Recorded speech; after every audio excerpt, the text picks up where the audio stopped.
Things Fall Apart reference summary pages 54 to 75.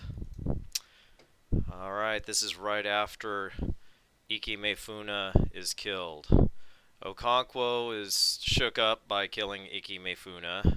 He drank a lot of palm wine and wouldn't eat for a few days. After one of his daughters shakes him out of it a little bit, makes him eat a little something. He goes to see his friend Obiurika, try and get his mind off of it. It's the wrong time of the year. He can't work and forget about stuff. There's not much to do. When he gets to Obiurika's, there's news. Obiurika's daughter is getting married, and they need to negotiate bride price, and Obiurika would like Okonkwo to be there. Also, Ogbuefi Ndule died. That's confusing because they haven't heard the drums announcing that a great elder warrior died. So that's when they were kind of shocked, and they said, "Well, what happened? How come we didn't hear?" And the news is that his loving wife, Ozomena, after hearing that he had died, called his name 3 times at his obi, and when he did not appear and she knew that it was true, she went back to her own hut. And then when somebody later came to talk to her about services for the funeral, she was dead. We've heard about this. We've heard of broken heart syndrome, and they were described as thinking and having one mind, discussing things together. It seemed like they were truly a loving couple. And it seems like she died of the stress that was put on her from the emotional toil of losing her husband after all of those years. So she died right after. His burial is scheduled after hers, and that's why they haven't mentioned his passing. Akweki's bride price and Azinma gets Iba would be our next section.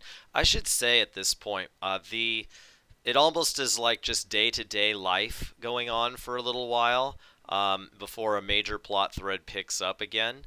And it's hard to tell where one starts and where one ends because of their style of interweaving the different plot threads, starting a story and not finishing it, and then actually having a story be interrupted by another story, and things of that nature.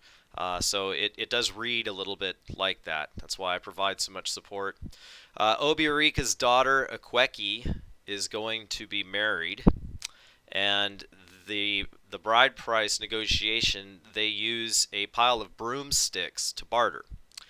Each broomstick represents a bag of cowries that is to be paid to the father of the bride for the honor of marrying his daughter. And in the night, Okonkwo is finally going to sleep. It's been many nights, several 2 or 3 nights since he killed Ikki Mifune. And he's finally able to sleep, and then he gets woken in the middle of the night, and he's very upset. But he hears Akwefi, his wife, and the way she says it, Izinma is sick. She had so much suffering that he immediately doesn't get mad or anything. He jumps up and rushes in. There's history here.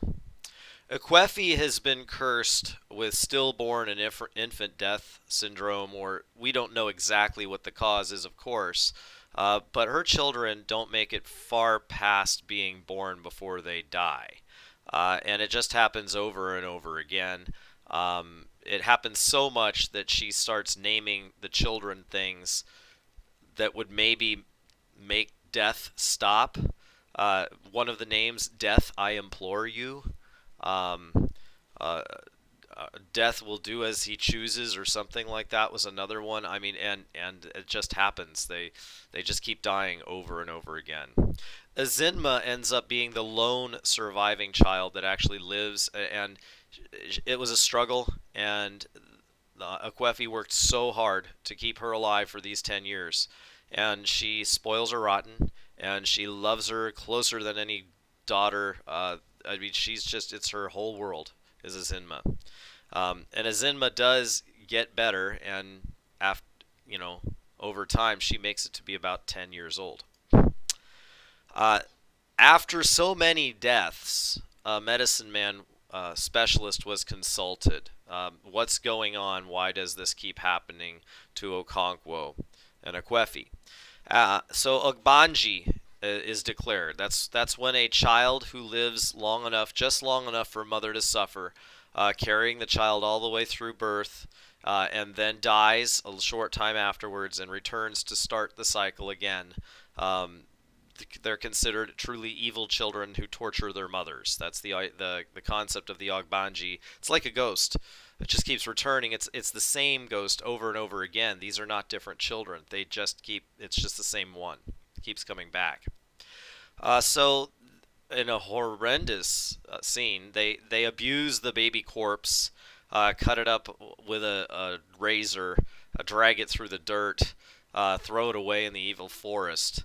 And it sounds horrendous, but the mistreatment is supposed to make the Ogbanji choose to stay away. It does not get treated well, it won't return. Azinma is sick a lot through her life, even past the 1 year, 2 year, 3 year mark. She goes into 5 years. She's 10 years old. She's still sick a lot, and they believe that she is still Ogbanji. She could leave and then come back to reborn again and break her mother's heart all over again. So they try a different approach to break the cycle.